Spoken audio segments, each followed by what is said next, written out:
This is the New England Journal of Medicine COVID-19 update for March 15th, 2023. I'm Stephen Morrissey, managing editor of the journal, and I'm talking with Eric Rubin, editor-in-chief, and Lindsay Baden, deputy editor. Eric and Lindsay, today I'd like to talk about the changing landscape of science in COVID-19 as it's been reflected in scientific and medical publishing. During the beginning of the epidemic, we were deluged with manuscripts. At this point, though, that's slowed quite a bit. Eric, what do the metrics look like at this point?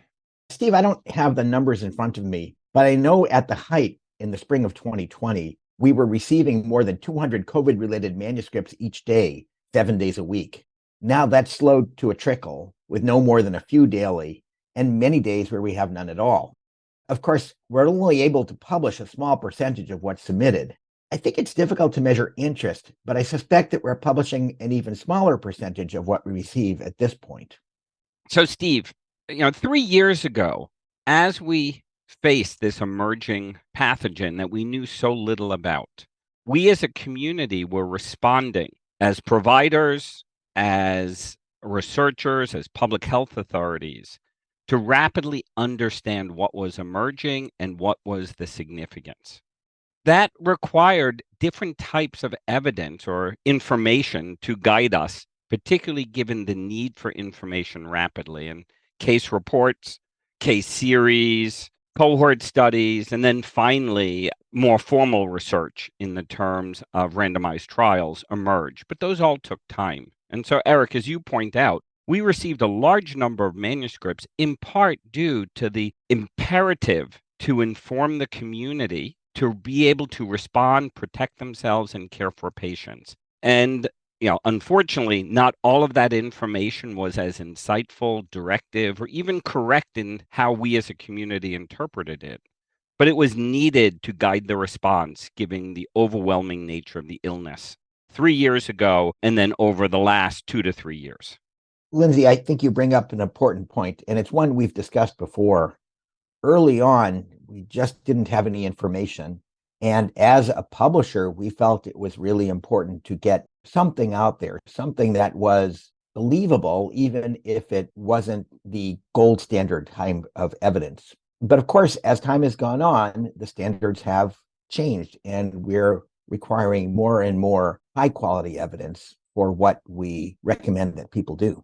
I guess I'd modify a little bit. I'm not sure our standards have changed. We always want to publish the best evidence available to help providers take care of the patients in front of them.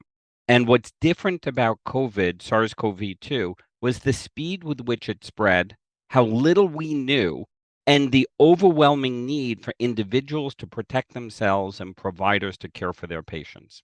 And so we published, as you point out, the best evidence available at the time, much of it incredibly weak, but timely given the decisions providers had to make. Fortunately, over time, better evidence can be generated and therefore provided, and we have the opportunity to help publish and disseminate the highest quality evidence that's available, which was what we continue to do today. Obviously, there have been a lot of changes in the COVID epidemic. While there continue to be new cases, the number of deaths has fallen dramatically. Physicians have become far more comfortable with advising patients and treating disease, and the knowledge of COVID in the general public has improved considerably, even though there's still a good deal of circulating misinformation. So I'd like to ask about what you'd like to learn about COVID-19 and how we should be managing the outbreak today. Well, let me start with a bit about what we know. What kinds of submissions are we seeing now that we're not publishing? Let me start by saying that, of course, we welcome any submissions, and we continue to try to give feedback to authors very quickly. There's certainly a lot of important research going on. At this point, though, a good deal of it is not of general enough interest for our pages. Just to name several categories, we continue to hear about interesting or unusual manifestations of COVID, though largely at the case report or case series level, where it's difficult to establish causality. So we've published fewer of these case reports and descriptive case series, although we understand these remain helpful for clinicians, and they are still useful, particularly in specialty journals. We continue to receive manuscripts describing serologic responses to vaccination, but since we don't fully understand how well these correlate with protection against disease, particularly against severe disease, We're publishing fewer of these. Even the large studies of treatment and protection are difficult for us because by the time they're submitted, they're describing the responses to viral variants that are no longer circulating. But let me end where I began. There is still a lot of interesting work out there, and we are happy to evaluate any manuscript in any area of COVID. Eric, I would like to say that we're done with COVID, but unfortunately, COVID is not done with us. And as you point out, insights which advance critical aspects of our understanding of the disease and the consequences of the disease are of great interest. However, given that science in this area has advanced so much over the last 3 years, we want the highest quality evidence to guide our understanding of the problem that's being unraveled and the treatment that's being developed. A real challenge with treatments, as you point out, Eric, is that prospective clinical trials take time. Fortunately, in the context of COVID, these trials are now able to be done in months, which is quite an advance, not only for COVID, but also for science in general and how we think about doing clinical trials to advance our understanding of the disease or problem in question. The problem with COVID is the virus is evolving in weeks to months, so faster than these trials can be done. So the insights that are able to transcend a given viral variant and allow us to understand principles of the biology of this disease or the response or the countermeasure development are of great interest because they can transcend the variant of today. But high quality data will likely have studied the variant of yesterday. So we in science need to make sure that what we learn can transcend the transient nature of the given variant. And we know there are studies going on out there. We get to see them. And we encourage continued research in this area because this will allow us to get ahead of the virus, even as it mutates faster than our studies can be completed. So we've talked about what we're not publishing much of, but what kinds of things would you like to be seeing? And what are the major challenges that we're facing? Eric, I'll start with you and then we can alternate. Well, let me throw out something here, and that is it would be great to see vaccines that produce broader protection. This is a difficult area, both technically and logistically. Technically, we don't know what will produce broader protection, and our only measures of protection that are available in the short term are serologic. We don't fully understand the correlation between serologic responses, especially for new viruses, and protection. That being said, there has been evidence that infection with distantly related viruses may produce broader protection, and perhaps that some vaccines can induce protection that is somewhat broader. Essentially, what we're looking for are vaccines that anticipate the future instead of they're continuing to evolve variants that can escape. Perhaps we could get vaccines that produce protection against something that might evolve in the future. It's a tall order because evolution is probably smarter than we are. Nevertheless, it would be great to see some more work coming out in that area. Eric, I think you raised two important concepts. How to develop a vaccine immunogen that could be, for example, pan-coronavirus, or to an epitope that's invariant and cannot change over time because it's required for viral success. Whether or not these are achievable are unclear, but being able to approach that may allow us to develop a vaccine that is more durable through time. Speaking of more durable, we do want our vaccine-elicited immunity to be more durable and to be relevant where we contact the pathogen, in this case, the respiratory mucosa, and how best to augment the immune responses brought out in these arenas. What is tricky, and you allude to this, Eric, is how do we know that a vaccine brings out an immune response that we care about? The holy grail in vaccinology of a correlate of protection. And can we discern what the correlate of protection is for a given vaccine, which may be dependent on the delivery system as well as the immunogen that's being delivered? And it may depend on the variant that's circulating, and that tomorrow's variant may not be as susceptible to today's vaccine. And therefore, we need to better come up with in vitro laboratory parameters, correlates of protection, that allow us to better understand if the new vaccine is likely to be effective. We do this for influenza, where each year the influenza vaccine is qualified based upon immunologic criteria that have been established over decades.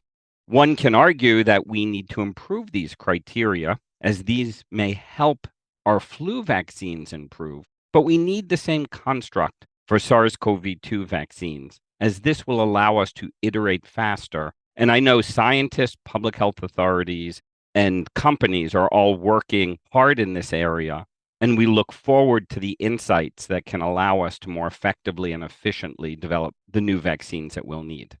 Lindsay, your mention of mucosal vaccines brings up another thing on the wish list.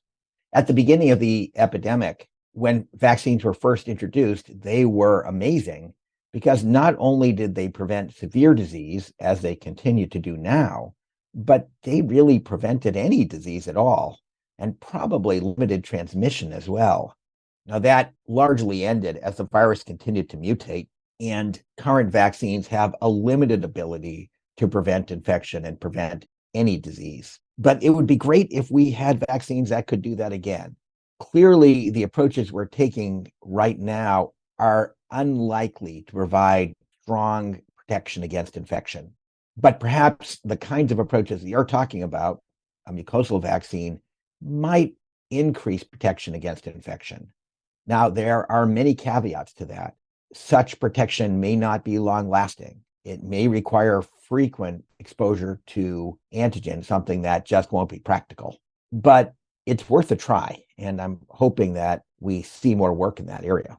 And what about treatments? What would you like to see there? So, Steve, I think that there have been tremendous advances in treatments, such as the development of monoclonal antibodies and the iterative technology, as well as antivirals. And I think in both of these fronts, we need more advances. On the monoclonal antibody side, we need to better understand which targets are likely conserved through time and therefore worthy targets to develop MABs, monoclonal antibodies, for. Because the big weakness in this approach has been the selection of a singular or perhaps two targets that an antibody or a pair of antibodies may go after that allows the virus to evolve around because it's so focused. Very attractive technology, very scalable. However, it is limited by the ability of evolution or viral escape.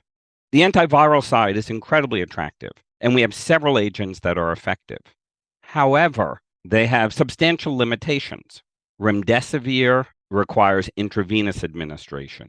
Nirmatrelvir ritonavir has significant drug-drug interactions. And these medications have largely been studied, or at least the initial efficacy, in an unimmune, unvaccinated population. So we need better agents that have favorable pharmacokinetic properties so they can be used more easily and earlier in illness, often with an outpatient positive test in an outpatient setting.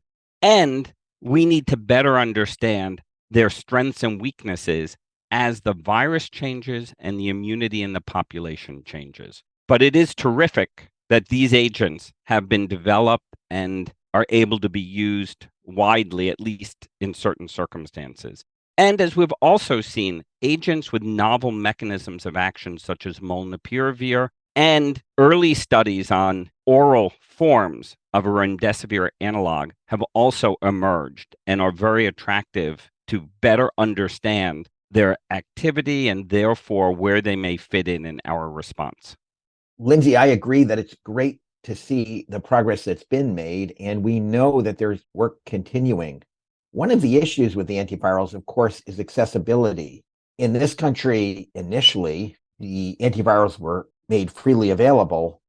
As the public health emergency expires, it's not clear how available these things will be, particularly for those with no insurance. And of course, there is a larger equity issue which pervades all of the approaches to preventing and treating disease, and that's the global availability of these agents. They're expensive. They're going to be too expensive to use in much of the world. So it would be great to see something that is widely available and inexpensive enough to be used in parts of the world where it's just not feasible to be spending a lot of money on these agents. So, Eric, I think you raised several very important points. We need the community to do the critical studies to demonstrate where the maximal benefit is of these agents. And these studies need to be done in all communities affected, both domestic and international, especially in those communities that have less resources. That will allow proper policy to be able to be made to then push the global community to deliver these therapies to all who need it. So I think the equity issue is tremendously important, and it permeates all stages of the scientific endeavor. But I do believe that through the best data, the best policy can be made, and we can push government leaders, public health leaders, financial parts of the economy to do what is right and to provide the support needed to treat all who could benefit from treatment. And that is an area I think we have a high level of interest in wanting to promote healthy discussion to improve the equity of all who could benefit from these therapies. So before we go on with treatments, I want to ask about public policy and social measures. That's been evolving. Is it going to continue to evolve? Will we get to a point where there'll be no further need for masking, for example, social distancing? What do you see happening there? Steve, it's a really interesting question. And I think it's a good follow-up to Lindsay's point about health policy in general.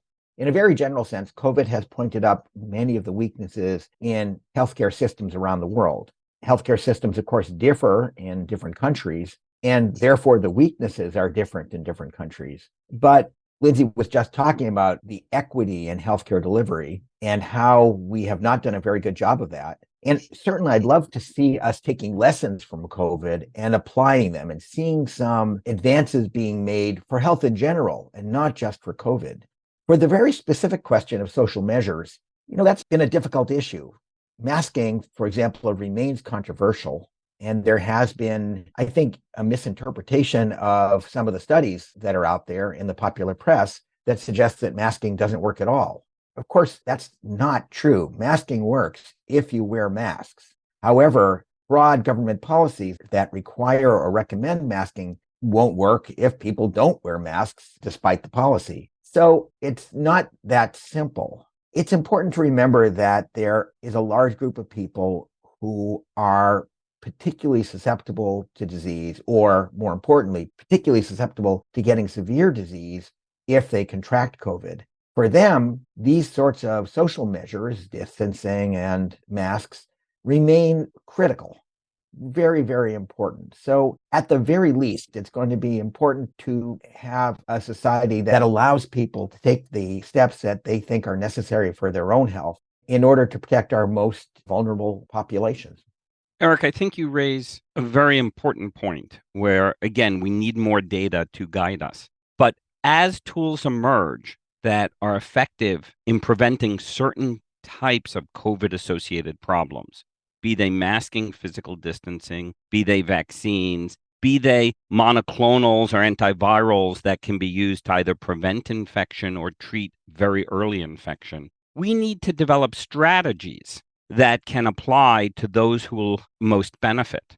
And whether it's the neonates who have not yet been vaccinated, or as you mentioned, our growing population with a weakened immune system, either from cancer chemotherapy or organ transplantation, or a variety of the biologic agents that are being heavily used to treat different autoimmune diseases, we need to understand who does or doesn't respond to a given preventive intervention, and then how the menu of prevention strategies can be used to protect those who are most vulnerable during their most vulnerable time periods. And their work could be very interesting in helping us understand how to optimally deploy strategies that have emerged that have clear value in certain settings. Speaking of strategies that work in certain settings, I want to get back to the therapeutics question for a moment and talk about hospitalized patients. Certainly, enormous strides were making in improving survival of patients who had severe disease early on. And the measures varied considerably from really simple measures like prone positioning, which made a surprisingly enormous difference in caring for patients, to corticosteroid therapy, which also has had an impact, to more elaborate anti-inflammatory drugs. We've published quite a bit in this area. Of course, people continue to die, and it would be nice if we could do better. Not sure we can do better because we enter into the area of the therapy for ARDS, which is problematic after many, many years of study. However, one potential benefit of working on COVID is perhaps we can have more insights into therapies that would be more effective in ARDS. And I'd love to see some of that work. Eric, I agree. I am just hopeful that with broad population immunity, we will continue to see low levels of hospitalization due to COVID so that we do not have enough illness to be able to study COVID hospitalization questions. Having said that, for those who are hospitalized with COVID, improving these therapies, as you mentioned, is of great interest. Okay, another topic. What are your thoughts about long COVID? Steve, I think that long COVID has been an area that has been extraordinarily difficult. Many people are suffering from a variety of symptoms after they recover from the acute illness of COVID. But not only do we have a limited understanding of the pathophysiology of this syndrome, but we don't even have a definition for the syndrome that makes a lot of sense. People have symptoms all over the map, and rather than a single syndrome, this is likely to be multiple syndromes that may have different causes and different therapeutic approaches.